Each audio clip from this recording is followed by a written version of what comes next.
Bonsoir tout le monde, bienvenue dans le Web Journal de Radio-Québec, édition du 30 janvier 2026. Je voulais juste ajouter mon petit grain de sel à ce qui se passe présentement au Minnesota parce que les médias sont dans une entreprise de propagande sans précédent, comme d'habitude, avec tout ce qui se passe. Chaque fois qu'il y a quelque chose qui se passe avec Donald Trump, on essaie de militariser ça, de retourner ça contre lui, etc. C'est de bonne guerre. Mais le problème, c'est qu'il y a beaucoup de personnes, même dans notre camp, qui tombent dans le panneau. Et là, j'ai publié encore une fois, j'aime ça publier des trucs un petit peu controversés, épicés, puis là, voir comment les gens réagissent. Et c'est les gens qui disent: «Ah, je te suis depuis 7-8 ans, et puis je suis scandalisé par le fait que tu appuies le meurtre d'un innocent.» Et puis d'autres personnes au Québec, genre, tu sais, des commentateurs qui disent, genre, tu sais, qui sont sur la ligne, genre, du Parti démocrate, genre, police fasciste, tu sais, exécution publique, blablabla. Des gens qui sont censés être informés puis qui font juste reprendre le narratif, la trame narrative des médias. Donc, je suis scandalisé et au lieu de... Normalement, ça aurait été un fait divers, cette histoire-là, parce que appelons ça une bavure, entre guillemets. C'est pas une bavure, OK? C'est pas une bavure, c'est pas une erreur policière. C'est même pas une erreur policière. Je vais vous expliquer pourquoi c'est même pas une erreur policière. Et que dans 99,9% des cas où ce genre de situation-là va se produire, le même résultat va être obtenu tout le temps. Mais c'est ça, donc c'est ça, c'est finalement, c'est pas, j'ai oublié ce que je voulais dire, je suis comme nerveux en début de Web Journal, j'ai perdu ce que je voulais dire, mais on va voir, on va appliquer la trame narrative habituelle du Web Journal de Radio-Québec, c'est-à-dire vision synoptique, timing et puis cui bono, parce que ce qui manque souvent à ces analyses-là, c'est le fait qu'il n'y ait pas de vision synoptique. Donc, on réagit de façon émotive juste à un clip de 5-10 secondes, comme d'habitude, sans voir le contexte général. Et donc, encore une fois, je dis que dans 99,9% des cas où une situation comme celle-là va se produire, on va obtenir le même résultat. C'est-à-dire, et on va voir pourquoi. Donc, et là, il y a des facteurs aggravants. Donc, justement, le contexte insurrectionnel aux États-Unis avec ICE, les démocrates se débattent comme des diables dans l'eau bénite pour mal faire paraître l'ICE, alors que ça a été une police qui a été mise en place sous George Bush, je crois, en 2003, et qui a été utilisée par tous les présidents, peut-être même Clinton. Non, je pense que c'est George Bush en 2003. Mais tu sais, des déportations, Trump n'arrive même pas à la cheville de Clinton, de Bush pour les déportations. Et là, on le fait passer pour un nazi. Donc, les chiffres vérifiables de tout ça, c'est 12,5 millions de déportations sous Bill Clinton, aucune manifestation. 10,3 millions de déportations sous George Bush, zéro manifestation. 5,2 millions de déportations sous Obama et 1,5 million de déportations sous Donald Trump. Et là, c'est des manifestations, c'est le nazisme. On est comme littéralement, c'est les chambres à gaz. Et c'est la machine à spin qui tourne et des gens tombent dans le panneau. Je vais vous montrer un peu le genre de réaction qu'on a. On a des célébrités ici comme Katie Griffin qui affirme qu'il n'y a qu'une seule solution au problème des enfants kidnappés. Ce sont des illégaux, OK? Les enfants kidnappés dans des camps de concentration, faire quelque chose de radical. Écoutez ça, identifiez vos voisins MAGA et commencez à planifier. Identifiez vos voisins MAGA. Je vais vous montrer un peu le contexte insurrectionnel dans lequel on est aux États-Unis. La procureure générale de l'État de l'Arizona, Chris Mays, a dit que les gens devaient se défendre avec une force. Ce sont des opérations 100% légales, validées par la Constitution des États-Unis, qui ont été faites par tous les présidents des États-Unis avant Donald Trump. Et là, elle a dit finalement qu'il faut se défendre avec une force létale contre l'ICE. Hein? Donc, Chris Myers partage une recette pour le désastre face aux mesures de l'ICE. Et là, on lui a demandé de démissionner parce que finalement, c'est une procureure de l'État de l'Arizona qui dit essentiellement qu'on devrait tirer sur des agents fédéraux qui appliquent la loi constitutionnelle des États-Unis. Comprenez où est-ce qu'on est rendu avec ça? Il y a aussi le procureur général de Philadelphie, Larry Krasner, lui qui dit que ce sont des nazis là, et qu'on doit prendre des mesures en conséquence. Je vous montre ce qu'il dit là-dessus. This is a small bunch of wannabe Nazis. That's what they are. In a country of 350 million, we outnumber them. If we have to hunt you down the way they hunted down Nazis for decades, we will find your identities. On va trouver votre identité par des agents de ICE, là, comme on a chassé les nazis pendant des décennies. Tous les agents de ICE, on va vous identifier et on va vous poursuivre pendant des décennies. Ça, c'est lui, Larry Krasner. Il y a des antifas qui appellent à l'insurrection armée contre l'ICE. Je vous montre rapidement, on va faire ça rapidement, là, mais je veux juste vous montrer le contexte. Les gens ne voient pas que ce bonhomme-là, Alex Pretty, a été radicalisé.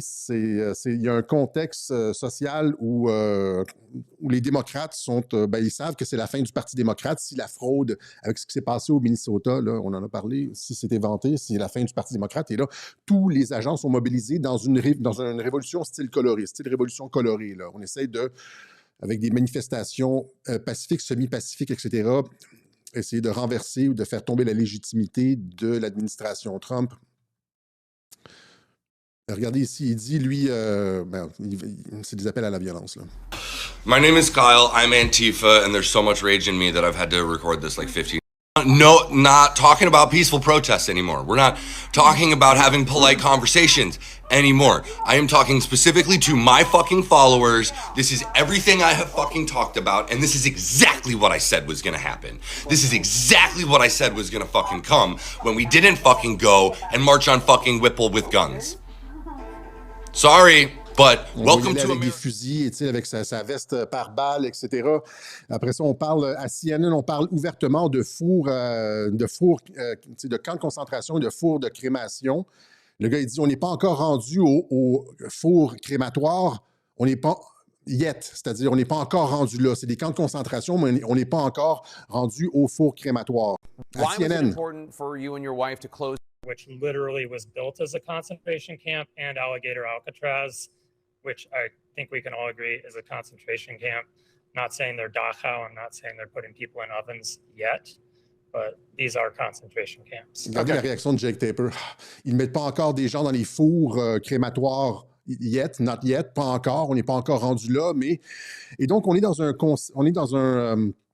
contexte de révolution colorée semi-insurrectionnelle où j'en ai parlé, Trump préparait ça, il préparait ça depuis longtemps, l'Insurrection Act, etc., où des villes sanctuaires disent ouvertement aux employés de ne pas collaborer avec l'ICE, c'est-à-dire que même au Minnesota, au lieu de, normalement, ils sont censés, s'il y a par exemple, des criminels recherchés dans les prisons du Minnesota, des illégaux, des gens qui sont rentrés illégalement.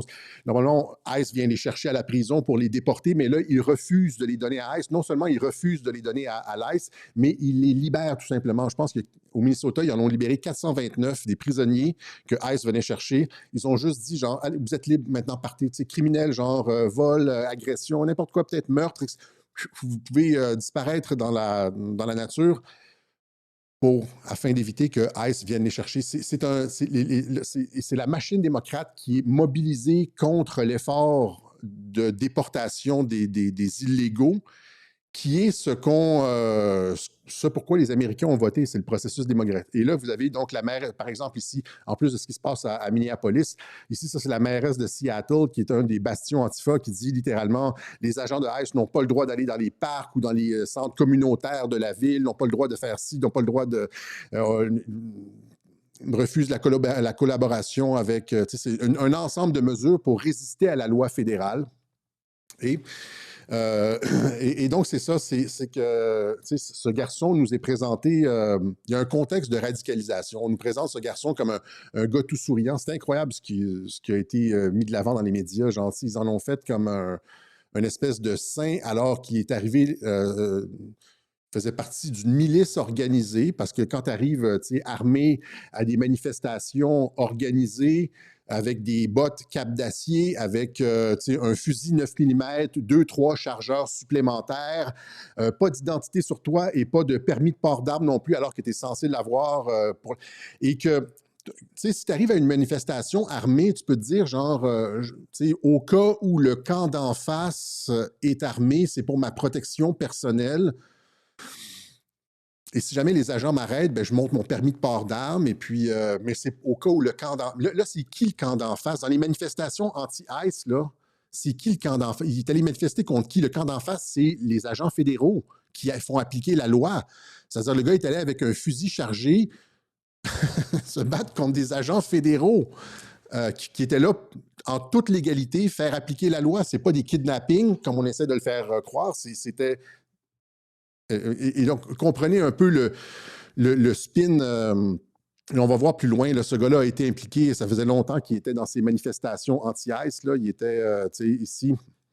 Mais l'homme de Minneapolis qui a été tué faisait partie d'un groupe de surveillance de quartier de l'ICE. C'est-à-dire que les manifestations, maintenant, c'est ça. Il y a un gigantesque effort organisé, même au niveau politique et même international, avec toutes les ONG, etc., afin d'identifier les voitures de l'ICE, prendre les plaques, savoir où ils sont hébergés, à quel hôtel les agents de ICE dorment et quand, je veux dire, on trouve à quel hôtel ils dorment, on défonce l'hôtel. Je ne l'ai pas mis dans la liste des vidéos que je voulais montrer, mais parce que je lis rapidement ici comme ça, la vidéo où est-ce qu'on voit les agents de l'ICE se faire brutaliser dans un hôtel. J'ai une photo plus loin, en tout cas, on va laisser faire. Et donc, ça met la vie des agents de ICE en danger. C'est pas juste. Là, on est juste dans le contexte. Là, on va juste montrer le contexte politique. Contexte de radicalité insurrectionnelle. C'est pas celui-là ici, c'est celui-là ici. Et donc, il y a James O'Keefe qui a fait des reportages. Il s'est rendu sur place dans les manifestations au Minnesota et s'est rendu compte que c'était une nébuleuse d'ONG radicales de gauche qui finançait ça. Vous voyez ici, les pancartes sont toutes prêtes, arrivent à partir de camions. C'est pas juste des manifestations isolées, là. C'est le Parti démocrate et tous ses alliés et même des alliés internationaux qui bloquent parce que cet effort de remigration, déportation, on l'a expliqué dans d'autres web-journaux, hein, c'est-à-dire que ce sont les partis au pouvoir. Là, il y a cette nouvelle là, de l'Espagne qui vient de régulariser 500 000, un demi-million d'illégaux pour combattre l'extrême droite. J'ai partagé ça sur mes réseaux sociaux, Facebook, Twitter et sur Telegram.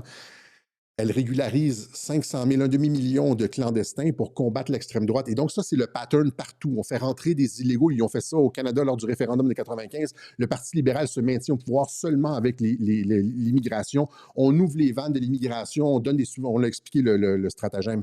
Et les partis mondialistes de gauche se maintiennent au pouvoir. Et c'est... quand ça va tomber, finalement, ça va être la fin de tout ça. Là. On l'a expliqué dans, je pense qu'il y a 2-3 web-journaux. Et c'est pour ça que c'est un enjeu existentiel. Cui bono, c'est littéralement l'avenir de l'Occident et c'est la fin des partis mondialistes, socialo-mondialistes, etc., qui n'existe que par le vote immigrant importé pour détruire toute forme de nationalisme, toute forme de sursaut identitaire, de préservation de la culture ou quoi que ce soit. Okay? Et donc, il est allé sur place, James O'Keefe, et il a montré justement plusieurs de ces organisations qui participaient au financement et à l'organisation de ces manifestations.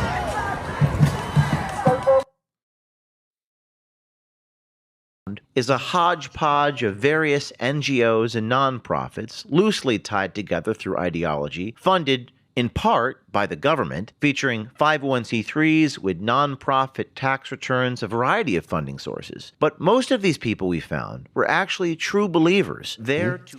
Et donc ça, c'est James O'Keefe. Il y a aussi Mike Benz qui a fait un reportage sur justement qui sont les organisateurs de cette révolution colorée. Ils ont trouvé du financement, etc., etc. Et donc, c'est des vidéos quand même assez longues. Là. Je ne ferai pas jouer ici, mais on remarque que les politiciens au Minnesota qui sont comme complices de la fraude, ils ont bénéficié de ça, ils sont au pouvoir à cause de ça, financent et organisent ces manifestations. Hein. Donc, ça s'organise sur l'application Signals. Signals, c'est une application qui permet d'envoyer des messages codés, mais malheureusement pour ces démocrates radicaux, les groupes de discussion Signals ont été infiltrés comme par James O'Keefe et d'autres personnes qui s'enregistraient là-dessus et puis qui ont fait des captures d'écran. Et donc, tu sais, quand on dit comme...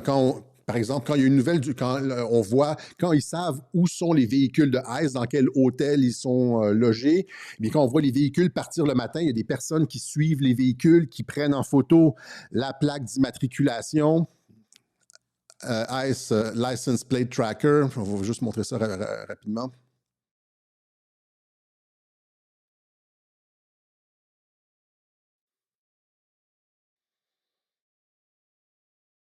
Ça, c'est tous des véhicules de l'ICE. Les véhicules de ICE sont suivis. Après ça, on bloque l'accès au quartier. Puis après ça, les manifestants on appelle les manifestants, on leur dit où sont les opérations de ICE. Et là, ils viennent en groupe de centaines de personnes lancer des trucs, lancer des briques sur ICE, lancer des cocktails Molotov, même.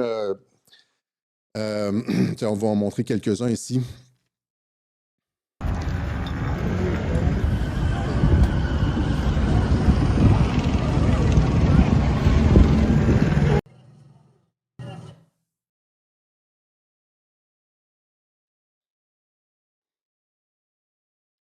Ça, c'était l'été dernier, lorsqu'il y avait des manifestations à Los Angeles. Mais donc, c'est ça, vous comprenez, c'est pas juste un manifeste. Ce gars-là faisait partie d'un réseau ultra-radical de résistance à des opérations, un réseau de résistance illégale et violent à des opérations légitimes du gouvernement fédéral.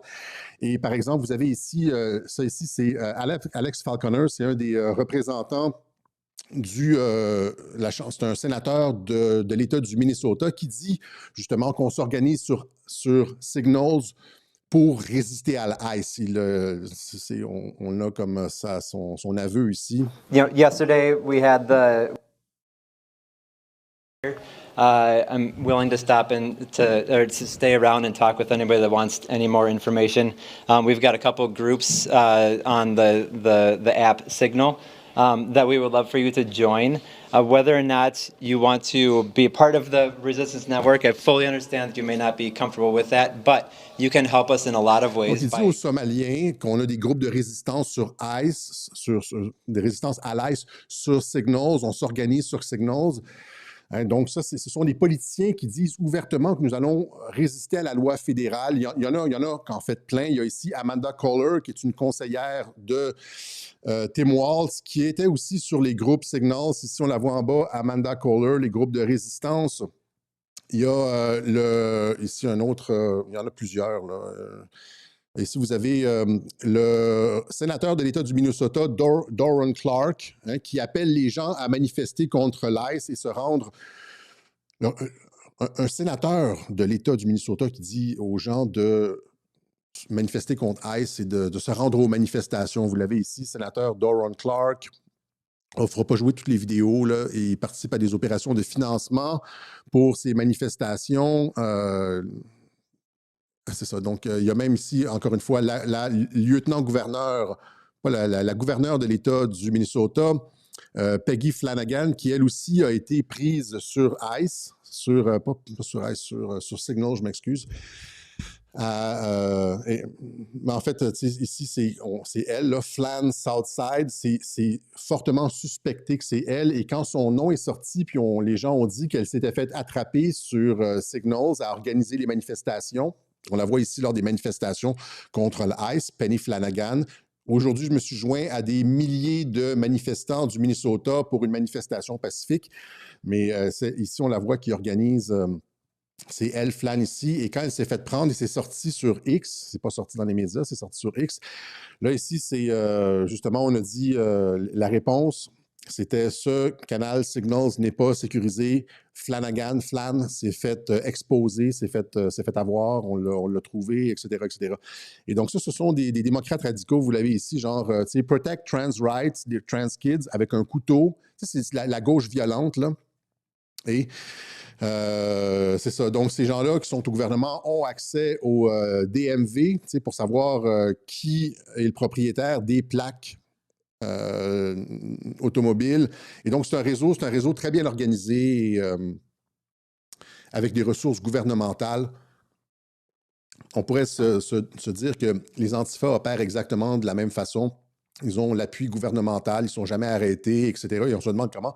Là, vous avez un peu, on lève le rideau sur cette nébuleuse d'organisation de gauche. Tu sais, la gauche radicale là, est tellement bien organisée. Je veux dire, ils ont du financement comme pratiquement infini. Ils sont organisés sur signaux. Là, on pense après ça, nous, là, tu sais, les personnes genre du centre, là, j'aime même pas dire centre-droit parce que c'est le centre d'il y a 20 ans. Les personnes, tu sais, qui essayons de nous organiser dans des partis qui, ouais, on devrait peut-être un peu organiser, fermer les frontières ou préserver la famille. Ou, mettons conservateur.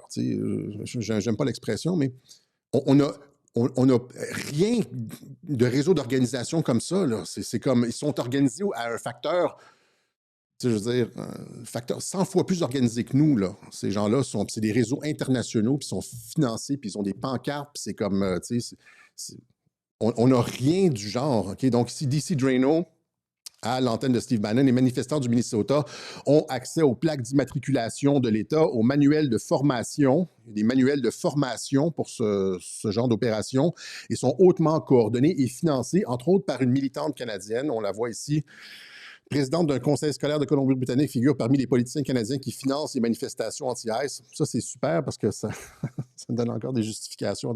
Mais ils ont, tu sais, comme des cartes comme ça, en direct, avec les opérations de ICE en cours, quel quartier est ciblé, puis là, les manifestants se rendent dans les quartiers, manifestent contre ICE, etc., etc. Vous voyez un peu ce dont on parle ici. Je vais vous montrer le manuel d'insurrection. Très, très, très bien organisé, tout détaillé. C'est fait par des professionnels, c'est fait par les spécialistes de Révolution colorée. Oui. Donc, quoi faire, dans quelle situation, quand approcher, quand se retirer, unverified. Si on trouve des patrouilles, on ne sait pas si la patrouille va faire une arrestation. Après ça, on arrive sur la scène, et puis là, on se déploie, déploiement des manifestations, etc. Tout est expliqué, tout est calibré au millimètre près. Donc, OK? Donc, c'est ce que je voulais dire, c'est organisé au sommet. Encore une fois, Amanda Kohler et puis Peggy Flanagan, ils ne se sont pas fait arrêter. C'est pas... ils sont fortement suspectés d'être derrière ces manifestations-là. Vous la voyez ici en train de porter un hijab pour aller visiter un marché somalien au Minnesota. C'est eux qui ont fermé les yeux sur la fraude. Demandez-vous pas pourquoi ils se battent comme des diables dans l'eau bénite. Et c'est eux qui organisent un système de terreur, un système de terreur contre l'ICE, alors qu'il n'y avait rien contre Clinton, rien contre Obama, rien contre George Bush, etc. C'était normal à cette époque-là de déporter les gens et il s'en vantait même. Il disait genre, j'ai des clips, tous les politiciens, Clinton, Obama, Bush ont tous dit genre, et les gens applaudissaient, même les démocrates applaudissaient à ce moment-là, genre il fallait que les illégaux sortent parce que c'est des illégaux. Tu comprends-tu? C'est des illégaux. Donc, par exemple, Obama ici. There are those in the immigrants' rights community who have argued passionately that we should simply provide those who are illegally with legal status. I recognize the sense of compassion that drives this argument. But I believe such an indiscriminate approach would be both unwise and unfair.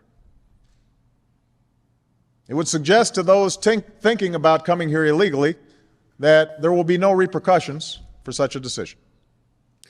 Last week, Clinton, an undocumented, which, as I understand it, urged them to deport this man again after he got out of prison another time. You know, here's a case where we've deported.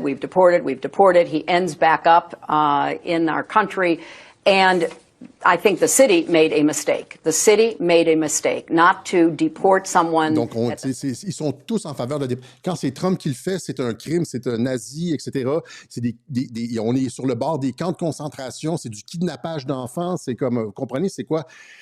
Et la même chose avec les manifestants. On présente les manifestants comme des saints alors que ce sont des radicaux armés qui font partie de groupes organisés, des semi-milices parce qu'ils vont avec des armes. Et en fait, c'est une résistance armée contre l'ICE. Là, c'est chapeau à Trump pour pas... je veux dire chapeau, Tout le monde voudrait qu'il invoque le Insurrection Act, n'est-ce pas? Mais là, il se retient, alors qu'on est réellement dans une insurrection. Hein. C'est un contexte de radicalité insurrectionnelle. Vous avez ici, ça c'est la nouvelle que je vous montrais un petit peu plus tôt, un homme de Grand Island plaide coupable pour avoir lancé un cocktail Molotov dans un établissement du Department of Homeland Security. Vous avez ici, ça c'était un tireur, hein, je ne me rappelle plus son nom, John quelque chose, là. Left leads to murder, OK? Il a tiré sur des agents du ICE qui débarquaient, les camions de ICE rentraient dans l'espèce de caserne et au moment de rentrer, ils ont débarqué des illégaux et le gars a commencé à tirer dans le top, il a tué des illégaux, l'imbécile, au lieu de tirer des agents de ICE, mais... Frère, scout démocrate anti-ICE, le profil de Joshua John, qui a tué un immigrant à Dallas. Il était sur un toit, sur ses balles, c'était inscrit anti-ICE. Et finalement, il a fini par se tirer une balle lui-même. J'aurais dû dire, attention, les gens... et donc, j'avais la nouvelle de ça. Shooter. Well, federal officials yesterday saying the gunman in the deadly shooting at a Dallas ICE facility had done months of pre-planning. Ça avait été planifié pendant des mois, ça c'est ça ici. Après ça, ce que je veux dire, c'est que ça, comme entre guillemets, une bavure comme celle de Alex Pretty, ça s'inscrit dans un contexte où les agents de ICE se font tirer dessus, se font lancer des cocktails Molotov, se font rouler dessus par des véhicules, comme on a vu avec René Good, là. Ici, ça, c'est un autre cas où les agents se sont fait rouler dessus, se sont fait percuter par un véhicule qui a essayé de prendre la fuite. Ils ont tiré. Cette fois-ci, le conducteur n'a pas eu de blessure, mais c'est le même protocole. C'est un protocole. Si tu te fais rouler dessus par un véhicule, tu as le droit de te défendre et de tirer. Le FBI, ça, c'est toutes des nouvelles. On aurait pu en sortir des dizaines comme ça. Le FBI arrête un ancien réserviste des Marines accusé d'avoir tiré sur des agents de l'ICE dans le cadre d'un centre de détention au Texas. Ici, ça, c'était lors des émeutes de l'été dernier à Los Angeles. Un gars qui tire un fusil. Protesters appear to fire gun at agents. OK. Ici, action coordonnée et ciblée, 11 arrestations suite à une fusillade impliquant un policier devant un centre de détention de l'ICE dans le Texas. Ça, c'est d'autres nouvelles. C'était un groupe organisé qui ont utilisé des AR-15, là, les mitraillettes, qui ont tiré sur des agents de l'ICE dans un centre, encore une fois, au Texas. Il y a cette espèce de radical-là dont je vous ai parlé tout à l'heure qui appelle à l'insurrection armée. Donc, il dit... si vous êtes armé et vous êtes témoin des arrestations illégales de l'ICE, c'est pas illégal, encore une fois, là, mais et que vous restez, si vous êtes armé et que vous restez sans rien faire, vous êtes complice. Si tu es armé et tu vois la ICE faire une arrestation et tu fais rien, tu es complice. Donc, si tu es armé et tu fais rien, tu es complice. C'est un appel à la... Et donc... nous devons rejeter ICE and give no quarter. Aucune merci, aucune pitié, sans merci, là. No quarters, pas de quartier. Et donc, vous devez les identifier et les désarmer. Un effort national pour désarmer et identifier tous les agents de l'ICE. C'est comme l'autre qui disait que le procureur général de Pennsylvanie qui disait qu'on allait les poursuivre comme les nazis pendant encore des années. C'était, tu sais, ici, l'ICE affirme qu'une foule violente a aidé un criminel à s'évader et a laissé un agent de l'ICE gravement mutilé. Il s'est fait mordre le doigt. T'arrêtes quelqu'un, ils ont la rage, là, ces militants-là, parce qu'ils, ben oui, ils combattent des nazis, vous comprenez? Ils se sont fait rentrer dans la tête que c'était des nazis par les médias. Et le gars s'est fait mordre, il a perdu un doigt, il a perdu un doigt, là. Un agent de l'ICE blessé... Un agent de l'ICE a blessé un homme à la jambe par balle dans le nord du Minneapolis après une agression à la pelle, selon les autorités. Tu viens faire une arrestation, puis le gars, il charge un agent armé avec une pelle. Tu sais, imaginez comment il faut être dérangé, il faut être... c'est quoi le mot, là? Est-ce que vous savez? Crétin ou... tu sais, c'est pire que ça, c'est pire que idiot, c'est comme ça frise la folie. Charger un agent armé avec une pelle. Tu te fais tirer dans la jambe. Puis là, c'est quoi qu'ils vont dire, genre, les petits messieurs puis les petites madames, là, genre, ils ne méritaient pas ça. Tu charges un agent armé avec une pelle, connard. Je veux dire, ouais, dans quel monde est-ce qu'on vit? Où est-ce que c'est rendu possible de faire ce genre de choses-là? Donc, Oui, ici, ça, c'est la même chose. Donc, un immigré clandestin tentant d'échapper à son arrestation fait marche arrière avec sa voiture et percuter un agent de l'ICE à la jambe, manquant peu de... Et donc, c'est dans ce contexte-là où est-ce qu'ils se font tirer dessus, lancer des... Ils se font... où est-ce que les démocrates les fichent, les doxent, prennent leurs plaques, essaient de les identifier, disent que c'est des nazis qu'ils vont poursuivre pendant des années, et que les gens arrivent armés à des manifestations, se font mordre des bouts de doigts, se font attaquer à la pelle, se font rouler dessus par des véhicules, que ça prend place. Maintenant, on va juste faire ça rapidement. Là. Je pense que j'ai suffisamment expliqué le contexte. Qu'est-ce qui s'est passé avec... vous avez Alex Petit qui s'est fait tirer. Et là, l'argument, on l'a montré, tout le monde a vu la vidéo, ça ne sert à rien que je vous remonte la vidéo. Il y a une autre vidéo de lui, par exemple, qui montre qu'il était violent comme 10 jours auparavant. Comme une semaine avant, on voit que le bonhomme, c'est pas du tout le gentil garçon que les médias nous ont présenté, là. C'était un gars qui était arrivé armé, sans pièce d'identité, avec des bottes en cape d'acier, pour faire, en répondant une action illégale contre des forces de l'ordre. Tu sais, par exemple, quand on manifestait contre la COVID, on n'allait pas charger les policiers. On n'a jamais comme attaqué les forces de l'ordre. Nous, on se faisait... On était exemplaires. Tu sais, quand j'ai dit qu'il fallait être exemplaire, quand j'ai dit que à l'ère de l'information, tout acte de violence renforce l'État et que, tu sais, il fallait être exemplaire. On a toujours été exemplaires durant la COVID. On n'a jamais été violent. Je me suis prononcé contre les... on me reprochait ça à l'époque. Je disais qu'il ne fallait pas bloquer les routes, il ne fallait pas bloquer les ponts. Les gens voulaient des actions d'éclat, etc. Je dis ça va se retourner contre nous. Ça se serait retourné contre nous. Mais là, les mêmes médias qui nous auraient attaqués à l'époque, maintenant, soutiennent ceux qui font... Quand les médias font l'apologie de Alex Préti, ne donnent jamais le contexte de l'insurrection contre l'ICE, contre les forces fédérales aux États-Unis. Et donc, ils ne mentionnent pas que ce sont les manifestants qui attaquent des agents fédéraux, qui attaquent la police. On attaque la police, tu comprends-tu? C'est quoi le niveau, la différence de calibre entre des manifestations pacifiques et des manifestations qui attaquent la police?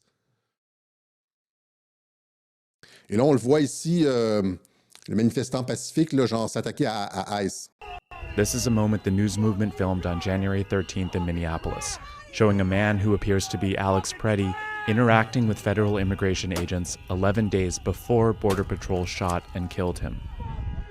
Our footage was analyzed by the BBC, whose facial recognition technology confirmed his identity to a 97% degree of accuracy. On the morning... OK. Donc ça, c'est Alex Préti. Donc le gars cherchait le trouble, vous comprenez? Et pas juste ça. Et là, je veux dire, je vais arriver à mon propos sur ce gars-là. Quand je disais au début du Web Journal que dans 99% des cas, ce genre de bavure, c'est pas une bavure, là, mais ce genre d'événement va se reproduire. Parce que quand tu fais ce genre de truc-là, quand tu t'en prends aux forces de l'ordre, tu es armé, tu rentres dans une zone où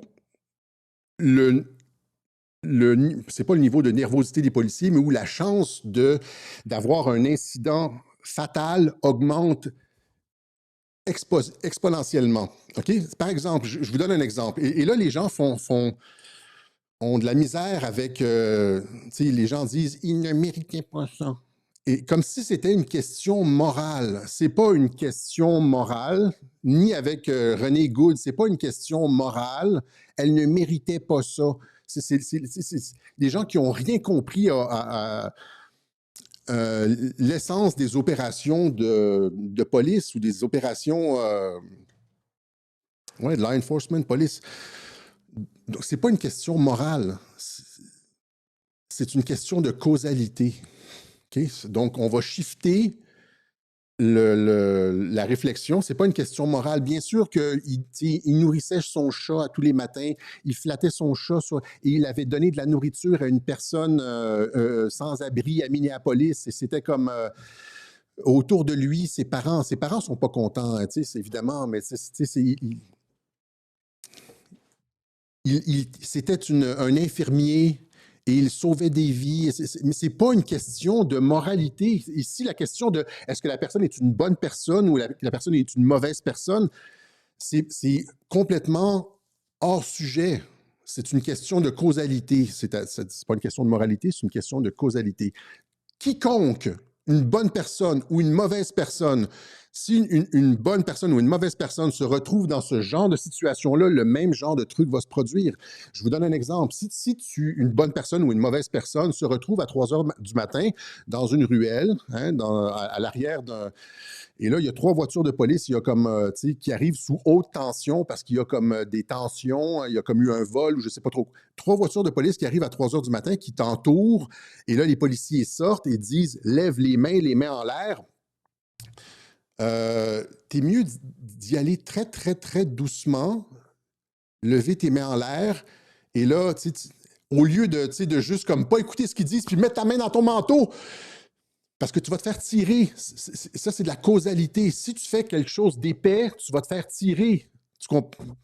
Même si tu sors de ton manteau le hochet de ton fils de 2 ans, il s'est fait tirer en sortant un hochet. Non, tu as fait la connerie d'agir brusquement dans un moment de tension où des fusils sont pointés sur toi. C'est de la causalité. Les policiers vont faire ça 99,9% du temps dans ce genre de situation-là. Il n'y a aucun policier qui veut se faire tirer. Personne ne va prendre de chance. Tu n'es pas supposé agir de façon spontanée. Encore une fois, même chose. Les policiers sont sur toi, te disent... T'es armé en plus, t'es comme « he's got a gun », comme lui, les policiers ont dit « he's got a gun », il savait qu'il était armé. Puis là, tu te retournes comme ça. On ne voit pas où sont tes mains. Et puis là, il y a un gun, tu vas te faire tirer 99,9% du temps. Ça sera un miracle que le policier ne tire pas. Encore une fois, ça n'a rien à voir avec si la personne est bonne ou mauvaise. C'est une question de causalité. Si tu fais des conneries où est-ce qu'on ne voit pas tes mains disparaissent, tu n'obtempères pas dans une situation de tension avec des fusils où les policiers peuvent se faire tirer, où tu vas prendre une balle 99,9% du temps. Est-ce qu'on comprend ça? Il y a eu un vol de banque. Tu sors de la banque. T'étais un otage, tu sais. Comprends-tu? Encore une fois, ressassons ça pour les personnes qui ne comprennent pas. L'alarme a sonné à la banque. Les voitures de police sont arrivées. Tu sors de la banque. Tu es un otage. Tu n'as rien à faire avec... T'as rien à voir avec le vol de banque. Si la police te braque puis te dit... les mains en l'air, puis couché par terre, puis mais doucement. Pourquoi les gens font ça doucement, puis mettent les mains sur la tête comme ça, puis veulent... Parce que tu veux pas de réaction nerveuse. Parce que n'importe quel... Si au contraire, on te dit genre... les mains en l'air, puis là, tu fais... une espèce de truc où tu vas chercher ta pièce d'identité dans la ceinture, puis là, tu vas te faire tirer, même si ton intention est bonne. Tu vas te faire tirer même si ton intention est bonne parce que tu ne fais pas ça. Quand la police arrive et te dit les mains en l'air, tu fais doucement. Tout le monde comprend ça, sauf qu'il y a encore des personnes qui ils ne méritaient pas. Ce n'est pas une question de moralité. Ça aurait pu être la meilleure personne du monde, littéralement Saint François d'Assise. Si Saint François d'Assise se fait dire les mains en l'air... et qui fait une espèce de geste rapide pour aller chercher son chapelet, il va se faire tirer. Tu comprends-tu? Ça n'a rien à voir avec la... Donc, je pense que j'ai passé mon point, ça fait 5 minutes que je l'explique. Ça n'a rien à voir avec si c'est une bonne personne ou non, s'il le mérite ou non. C'est une question de causalité. Quand tu fais ce genre de truc stupide, tu prends, vous connaissez le truc, là, play stupid game, win stupid prize. C'est exactement ce qu'il a fait. Et il l'a fait en défiant les services de l'ordre. Donc, il faisait partie d'un groupe qui suivait, il courait après le trouble, suivait les unités de l'ICE et s'en prenait violemment à elles, tout en étant armé. Et après ça, en n'obtempérant pas et en agissant de façon à ce que... d'une façon qui aurait pu faire peur aux policiers. Les policiers, pensez-y 2 secondes, encore une fois, les policiers ont des body cams. Et ils savent que tout ce qu'ils font sont filmés. Les gens de gauche essaient de dire c'est une exécution. Oui, c'est bien sûr, c'est ça. Ils vont faire les nouvelles nationales, ils ont une body cam. Tu fais pas une exécution alors que tu as une caméra sur toi, tu comprends-tu? C'est comme, ils ont eu peur et il y a des gens qui disent, c'est le coup de feu, son arme a été... C'est pas important finalement. Il a juste agi comme un con. Et la causalité a eu raison. Mais des personnes disent que son arme a eu une malfonction. Quand on l'a désarmé, l'arme est partie tout seul. Le SIG qu'il y avait, c'est une arme qui malfonctionne des fois. Est-ce que je l'ai ici? Tir accidentel, vous le voyez ici. Mais je le montre, mais c'est pas important finalement. C'est ce que j'ai expliqué. Ce qui est important, c'est que ce que j'ai expliqué, c'est que quand la police te pointe, quand tu as un gun pointé sur toi, et même dans son cas à lui, là, tu es armé toi-même. Tu arrives, tu sors de la banque, puis tu as comme ton arme ici. Là, les policiers disent « mets en l'air », ils savent que tu es armé. Tu es mieux d'agir très, très, très doucement. Tu comprends? Pas faire le cap, puis gentil, puis te débattre, mais je montre la photo aussi de ce qui apparaît comme être un tir accidentel. Mais au final, encore une fois, je répète, je n'ai pas m'argumenter là-dessus, c'est pas important.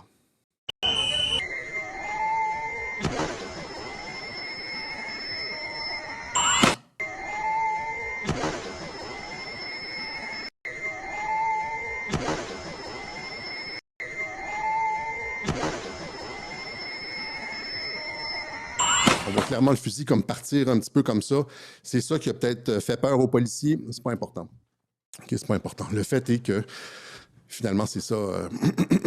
Tu vois ici, Waltz compare l'application des lois américaines sur l'immigration par l'ICE à l'Allemagne nazie. C'est ça la rhétorique chez les démocrates.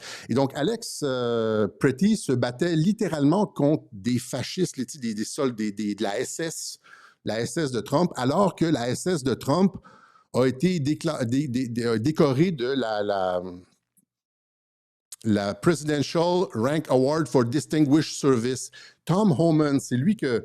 Et Trump a été intelligent quand il a nommé Homan, puisque Homan avait déjà été décoré par Obama pour avoir déporté un nombre record d'illégaux. Alors, il a reçu une médaille pour avoir déporté un nombre record d'illégaux, mais tout d'un coup, c'est un nazi, nous dit Tim Waltz, et vous comprenez que c'est parce que ces gens-là sont coupables de fraude, vont probablement se retrouver en prison et que c'est la fin du Parti démocrate. OK? Et je veux juste finir avec ça ici. On a comme... oui, c'est malheureux pour lui. Encore une fois, ce n'est pas une question de causalité, ce n'est pas une question de moralité, c'est une question de causalité. C'est malheureux pour Alex Pretty. On ne souhaite pas la mort de personne, évidemment, là. Mais là, à tous ceux d'entre vous là, qui disent il y a trop d'immigration, ouais, ça va nous prendre de la remigration. C'est le thème cette année, pas mal, la remigration. Là, ils sont en train de faire le travail aux États-Unis. Il va y avoir des trucs comme ça qui vont se passer. Il y a des immigrants, des gens qui ont été interceptés par la ICE. Là, il y en a comme plein qui sont morts sous Obama. Il y en a 56, je pense, qui sont morts sous Obama. 67 selon certains chiffres. Là. Et donc, des baveux où est-ce que des gens meurent, là, il y en a comme des dizaines sous un mandat. Là, paf, ils meurent, hein, ils se sauvent, ils tirent, des trucs comme ça où est-ce que l'agent de ICE a interprété qu'il allait sortir un fusil. Il ouvre la porte du placard, bang, tu le tires. Il y en a des dizaines comme ça, on n'entend pas parler, mais il y en a des dizaines, des trucs comme ça, tu ne peux pas agir de façon comme ça avec mais ce que je veux dire, c'est que, il y a comme plein de morts tout le temps sous les autres. Il y a eu plein de morts aussi sous les autres présidents dont on n'a jamais parlé. Mais deux, si vous voulez, par exemple, qu'il y ait une réelle remigration, là, il va y en avoir comme des histoires comme ça, il va y en avoir plein. Imaginez quand, par exemple, si en France, on a comme le RN qui est élu, là, les gens disent « Ah, le RN, mais ouais, c'est le seul parti qui peut réellement opérer la remigration. C'est pas Asselineau qui va faire ça. Un parti qui peut arriver au pouvoir puis réellement commencer avec de la remigration, c'est le parti le mieux placé. De toute façon, c'est pas important. Là. C'est pas ça l'argument. Toujours des gens qui disent « Tu ne comprends pas, un sioniste, un européiste, un Frexit, on ne peut pas... » Non, on peut mettre un terme à l'immigration. La Hongrie et la Pologne, entre autres, là, ne prennent pas de migrants, ils sont dans l'UE. Fait qu'on peut avoir des politiques de non-migration dans l'UE. Tu payes la facture, puis c'est beaucoup moins cher que de payer l'assistance sociale à des millions et des millions de personnes. Tu payes la facture, l'amende de l'UE. Donc, c'est possible à l'intérieur de l'UE. Et donc, si ça, je donne un scénario fictif, un gouvernement arrivait en Europe, en France, et commençait à déporter des... Tu sais, il se rendait comme... C'est quoi les quartiers sensibles, là? Barbès, autour de Paris, là, je ne sais pas combienième arrondissement, à Marseille, ou tu sais, des villes qui sont comme complètement islamisées, là. Imaginez le GIGN ou tu sais, une police de la remigration qui rentre dans ces quartiers-là. Tu sais, là, c'est plus juste là, des petits soldats tu sais, woke. Là, tu as affaire à tu sais, des musulmans. Certains ont peut-être, même sont peut-être... tu sais, je pensais à tu sais, il va y avoir des morts. Là. Ils ne voudront pas partir. Ils voudront pas partir. Il y en a qui vont se battre. Tu sais. Et là, à un moment donné, il va falloir être capable de... faire face à la difficulté de la situation. C'est-à-dire, si on veut que des gens qui n'ont pas d'affaires... Prenons par exemple les OQTF, ceux qui ont été fichés obligation de quitter le territoire français. Hein, c'est un juge qui a... Mais il les déporte même pas. Mais juste les OQTF ou ceux qui sont fichés S, là, menace à la sécurité. Si on allait juste chercher ces gens-là, tu vois, il va y avoir de la résistance, il va y avoir des tirs par balle, il va y avoir des gens qui vont mourir. Si on n'est pas capable de prendre ça, je veux dire, évidemment, on souhaiterait que tout le monde obtempère à la loi. Tu as obligation de quitter le territoire français, tac, bye-bye. C'est comme tu prends l'avion et tu retournes. Mais il y en a qui vont résister. Puis il va falloir avoir les chines un peu plus dures, comme on dit, la couenne en québécois, un peu plus dure. Et accepter que ça va être... qu'il va y avoir, que ça ne se fera pas sans casser des œufs. La remigration, ça se fera pas sans casser des œufs. Puis il va falloir arrêter de toujours tomber dans le truc de...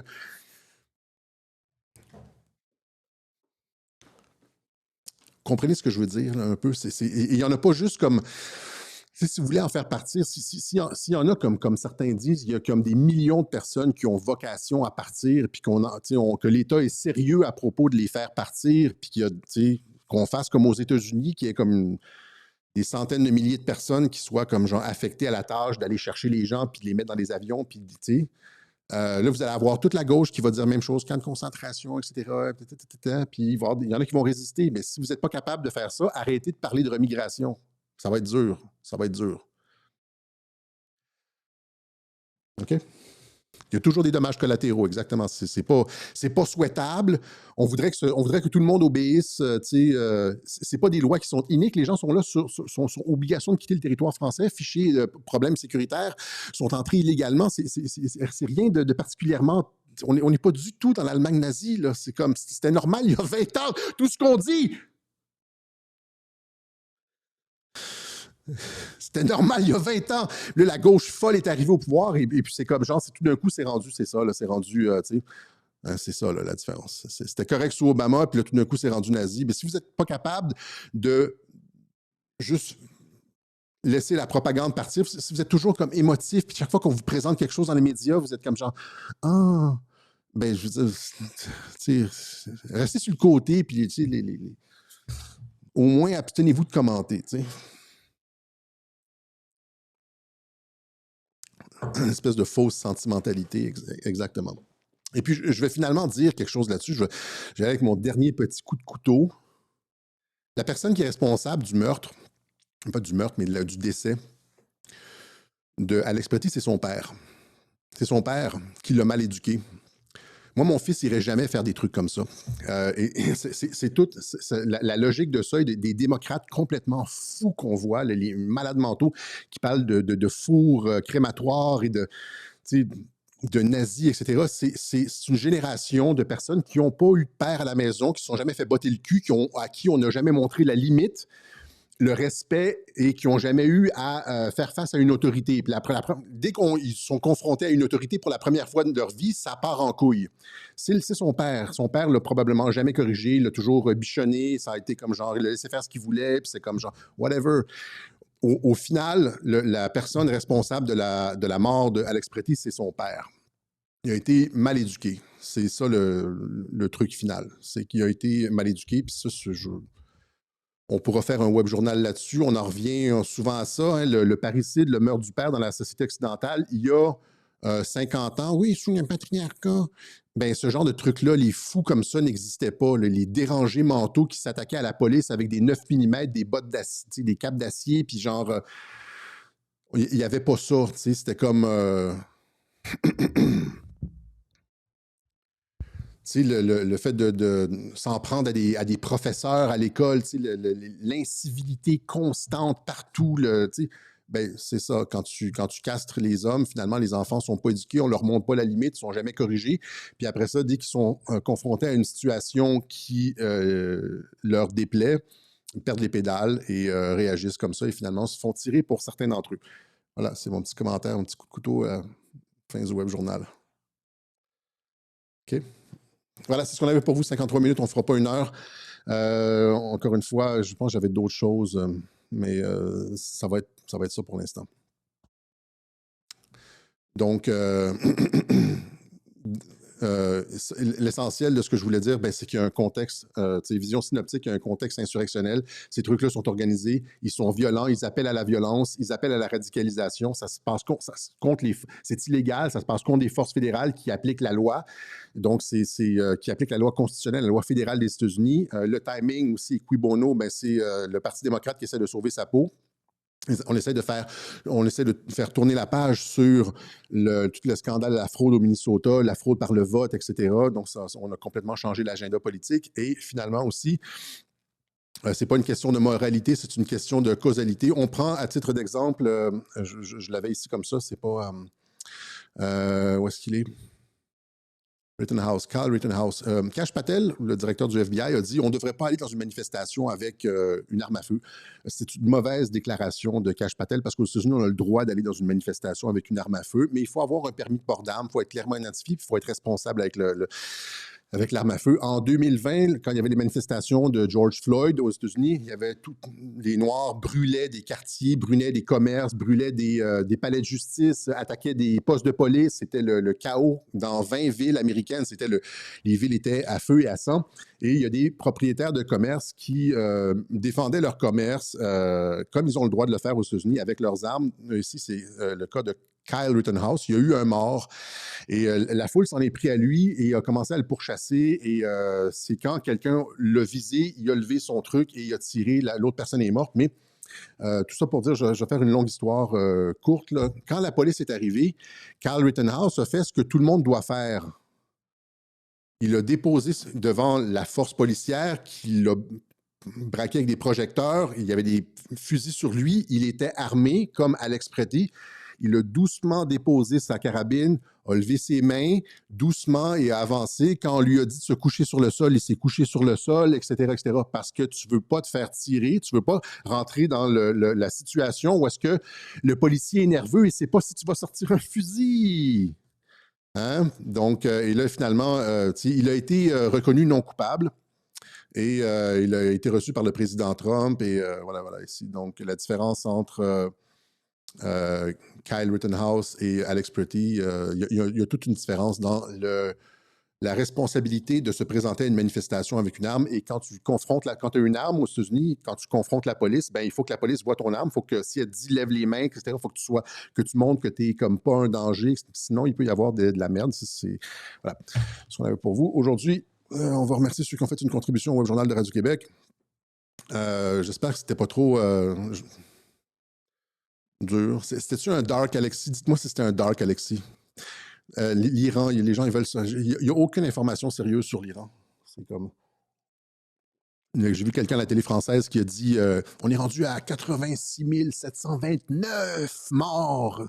29,5, là, c'est calculé au décimal. 80 000. La guerre du Vietnam a fait 50 000, 54 000 décès en presque 15 ans. On est rendu en 3 semaines à 84 000. C'est comme... Il n'y a absolument aucune information sérieuse sur l'Iran. C'est juste de la propagande. On sait qu'Internet a été coupé, il y a des manifestations, Internet a été coupé, il y a probablement eu des exactions, mais rien de plus. Je ne me prononce pas parce que je ne peux pas me prononcer. C'est juste de la désinformation, OK? Voilà. Donc, j'aimerais ça dire quelque chose. J'aimerais ça d'arriver avec un web journal puis de vous expliquer la situation sur l'Iran. Puis c'est comme, non... Tu sais, à du style Radio-Québec habituel, les gens sortent du web journal et sont comme « What the fuck? » Mais j'ai rien à dire. J'ai pas d'informations particulières, OK? Donc, c'est ça, les gens disent « pas dark ». Est-ce que c'était dark, Alexis, avec les lasers, là? J'ai été méchant aujourd'hui, peut-être. J'ai pas beaucoup de. C'est ça. Des cas comme Alex Pretty, là, des cas de, entre guillemets, c'est pas une bavure policière, mais entre guillemets, de bavure policière, il y en a des centaines par année aux États-Unis. C'est comme c'est un fait divers. Tu comprends-tu? C'est juste que j'ai vu des gros comptes au Québec qui étaient là, qui étaient en train de. Le fascisme abat des personnes en public. C'était comme, Joe, t'as aucun contexte, tu sais pas ce qui s'est passé, tu fais juste répéter le truc des médias. OK? Et donc, il fallait que je corrige tout ça. Voilà, c'est ce qu'on avait pour vous aujourd'hui. On vous donne rendez-vous dans 2 jours. 2 jours, j'ai quand même... Il va falloir que je bêche, là, pour une autre édition du Web Journal de Radio-Québec. On remercie ceux qui nous appuient. Hein? C'est grâce à eux qu'on a pu faire ça. C'est ici la façon de nous aider. Ouais? OK, ciao. Et si on veut comme qu'il y ait une remigration substantielle, c'est comme si on veut qu'il y ait comme des millions de personnes qui retournent dans leur bled, ben c'est comme il va y avoir entre guillemets des bavures. Ça va être ça se fera pas genre c'est pas comme les gens sont comme pensent que ça va être comme Bambi là, genre la petite biche là qui c'est pas non, ça va être les gens voudront pas partir puis il va falloir comme tordre des bras. OK. Ciao tout le monde, à dimanche.